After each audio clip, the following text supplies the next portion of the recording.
Teman-teman, kalau kita perhatikan ya, pondasi Ka'bah itu dikelilingi batu marmer berwarna putih yang disebut syazarwan. Fungsinya untuk menahan pondasi Ka'bah agar tidak rubuh atau terkikis karena dahulu daerah area Ka'bah berpasir dan terkadang berbanjir. Maka dikhawatirkan hal itu akan merobohkan Ka'bah. Oleh karenanya dibuatkanlah syazarwan ini untuk menopang pondasinya oleh orang-orang Arab dahulu. Untuk era sekarang, syazarwan ini juga berfungsi untuk menghindari adanya jamaah yang terjepit di dinding Ka'bah ketika haji. Nah, di dekat pintu Ka'bah, masih di area Syazarwan, kita akan melihat sebuah tanda berupa 8 buah batu mewah. Ini disebut dengan area Mi'jan, merupakan lokasi di mana Nabi Ibrahim dan Nabi Ismail mengadon tanah liat untuk membangun Ka'bah. Begitu pula, ini merupakan lokasi favorit Rasulullah SAW, serta tempat di mana Jibril mengajarkan salat kepada Nabi Muhammad SAW.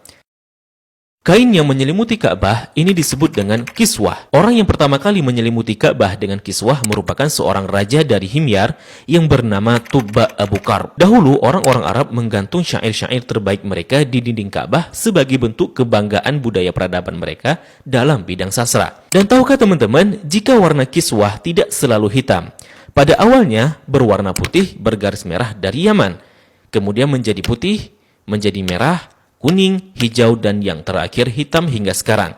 Tulisan kaligrafinya ditulis dengan benang emas bertuliskan ayat-ayat Al-Quran. Kiswah juga memiliki kain dalaman berwarna putih yang disebut bithana kiswah untuk meresap panas dari dinding Ka'bah. Biasanya kain kiswah diganti pada tanggal 9 Dzulhijjah dan bekasnya dipotong-potong untuk dihadiahkan kepada orang-orang tertentu. Nah, dari pintu Ka'bah, di sebelah kiri pojok Ka'bah tersimpan Hajar Aswad di dalam sebuah cangkang berwarna perak. Pintu Ka'bah sendiri berjarak 2 meter dari lantai. Pada awalnya teman-teman, pintunya sejajar dengan lantai. Namun karena terjadi perampokan isi Ka'bah, kemudian orang-orang Quraisy berinisiatif untuk meninggikannya. Nah, dalam perjalanan sejarahnya, pintu Ka'bah telah berubah-ubah baik bentuk, sendi, maupun bahan bakunya. Pintu yang ada sekarang merupakan hadiah dari Raja Khalid bin Abdul Aziz, Raja Saudi, dan dilapisi emas murni 99 karat seberat 280 kg dengan total biaya 46 miliar. Dan itu dana dari tabungan Raja Khalid sendiri. Nah, pintu ini memiliki kunci dengan desain klasik dan secara turun-temurun sejak dahulu kala dipegang oleh keluarga keturunan Qusay bin Kilab bin Murrah. Dan pintu ini hanya dibuka 2 kali selama setahun, yakni pada awal bulan Sya'ban dan awal bulan Zulhijjah untuk dibersihkan. Dan untuk memasukinya diperlukan tangga portable. Dalam Ka'bah sendiri tidak memiliki lampu, sehingga ketika memasuki Ka'bah maka akan diterangi dengan penerangan dari luar. Nah, ketika kita memasuki ke dalam Ka'bah, maka kita akan melihat jika lantai dan dinding dalam Ka'bah dihiasi dengan batu marmer yang dominan putih. Marmer hijau menghiasi lantai dengan bentuk persegi yang dihiasi oleh marmer coklat di sampingnya. Kalau kita salat di dalam Ka'bah, maka garis ini bisa jadi batas safnya. Kalau diperhatikan, maka di sudut terdapat potongan marmer hijau. Ini sebagai tanda bahwa Rasulullah SAW melakukan salat di tempat ini saat memasuki Ka'bah. Begitu juga di bagian pojok dan dindingnya dihiasi 1, 2, 3 marmer hijau. Di bagian atas juga terlihat ada beberapa buah saluran udara yang didesain sedemikian rupa. Jika kita mengadah ke langit, maka kita akan melihat jika langit-langit Ka'bah dihiasi dengan kiswah berwarna hijau. Jika diperhatikan, maka terdapat tulisan Ya Manan yang artinya Maha Pemberi. Kemudian di bawahnya sebelah kanan bertuliskan Ya Dzal Jalali yang artinya yang memiliki keagungan. Lalu di sampingnya bertuliskan Wal Ikrami yang artinya yang memiliki kemuliaan. Di bawahnya tertulis penggalan surah Al-Baqarah ayat 144 yang berbunyi Qad nara taqalluba wajhika fis sama'i falanuwalliyannaka qiblatan tardaha fawalli wajhaka syatral masjidil haram. Kemudian di tengahnya bertuliskan kalimat tauhid La ilaha illallah Muhammadur Rasulullah. Dilanjutkan di bawahnya bertuliskan surah Ali Imran ayat 96 dengan bunyi Inna awwala baitin wudi'a lin-nasi lalladzi bi Bakkah mubarakan wa hudan lil alamin. Kalimat ini tertulis berulang-ulang hingga memenuhi dinding atas dan langit-langit Ka'bah. Di bagian atas terlihat jika langit-langit Ka'bah ada 3 penyangga yang kemudian ditopang oleh 3 tiang dari kayu dengan diameter 44 cm dengan jarak antara tiang 2 meter sekian. Tiang ini dihiasi dengan 6 hiasan cincin terbuat dari emas.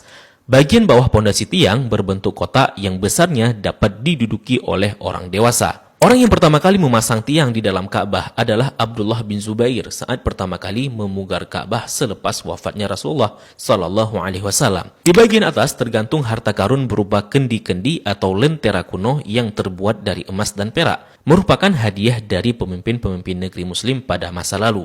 Kalau ditanya, kenapa kendi-kendi ini masih digantung? Ini merupakan tradisi yang sudah ada sejak masa silam. Nah, di bawahnya, tepatnya di antara tiang, terlihat sebuah meja heksagonal berwarna putih dengan atasannya dihiasi marmer hijau. Memiliki kabinet penyimpanan dengan 2 pintu dan 4 engsel. Memiliki 2 pegangan.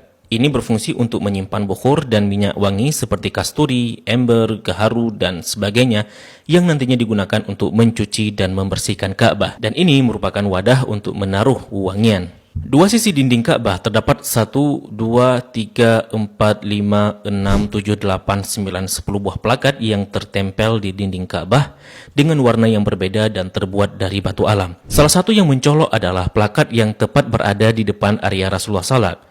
Plakat ini berisi kaligrafi dengan style kufik murabba yang tertulis La ilaha illallah Muhammadar Rasulullah. Selain itu juga ada plakat lain yang berisi maklumat mengenai renovasi Ka'bah oleh Raja Khalid bin Abdul Aziz. Sepertinya plakat lain juga berupa maklumat renovasi Ka'bah oleh pemimpin-pemimpin Muslim sebelumnya. Di sampingnya terdapat sebuah pintu yang disebut pintu At-Taubah yang sepenuhnya dihiasi dengan emas murni. Di belakang pintu ini ada sebuah tangga yang mengakses ke atas Ka'bah. Dari atas dapat dilihat jika ada pengait untuk mengikat kain kiswah dari atas. Dan bahkan kita bisa juga salat di atas Ka'bah. Jika Ka'bah tidak diselimuti kiswah, maka penampakannya akan seperti ini. Nah, kiswah Ka'bah akan diganti setahun sekali dan harganya mencapai 50 miliar dengan berat 650 kg. Kiswah juga berfungsi untuk menghindari dinding Ka'bah dari keretakan akibat panas matahari. Nah, inilah gambaran dari Ka'bah dan apa-apa saja yang ada di dalam Ka'bah.